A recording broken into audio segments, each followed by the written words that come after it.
केरल के विजयनगरम में आज प्रधानमंत्री नरेंद्र मोदी ने सागरमाला परियोजना के तहत पोर्ट इंफ्रास्ट्रक्चर को मजबूत करने और पोर्ट कनेक्टिविटी को बढ़ाने के भारत सरकार के प्रयासों पर प्रकाश डाला।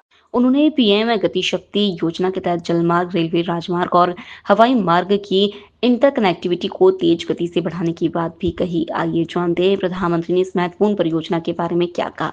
विजयनगरम में एक कार्यक्रम को संबोधित करते हुए प्रधानमंत्री नरेंद्र मोदी ने सागरमाला परियोजना के तहत भारत सरकार द्वारा किए जा रहे कार्यों का उल्लेख किया।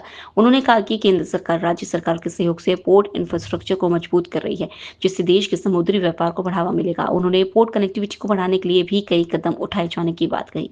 प्रधानमंत्री ने पीएम गति शक्ति योजना का भी जिक्र किया, जिसके तहत जलमार्ग, रेलवे, राजमार्ग और हवाई मार्ग की इंटरकनेक्टिविटी को तेज गति से बढ़ाने पर काम किया जा रहा है। उन्होंने कहा कि यह योजना देश के लॉजिस्टिक्स क्षेत्र में क्रांतिकारी बदलाव लाएगी और व्यापार को सुगम बनाएगी। उन्होंने कहा, भारत सरकार ने राज्य सरकार के सहयोग से सागरमाला परियोजना के तहत पोर्ट इंफ्रास्ट्रक्चर को मजबूत किया है, पोर्ट कनेक्टिविटी को भी बढ़ाया है। पीएम गति शक्ति के तहत वाटरवेज, रेलवे, हाईवे और एयरवेज की इंटरकनेक्टिविटी को तेज गति से बढ़ाने का काम चल रहा है। भारत सरकार ने राज्य सरकार के सहयोग से सागरमाला परियोजना के तहत पोर्ट इंफ्रास्ट्रक्चर को अपग्रेड किया है, पोर्ट कनेक्टिविटी को भी बढ़ाया है।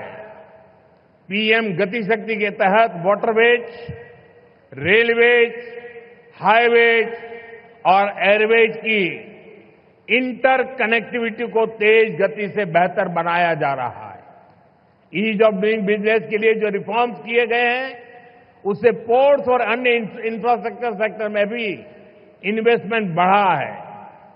भारत सरकार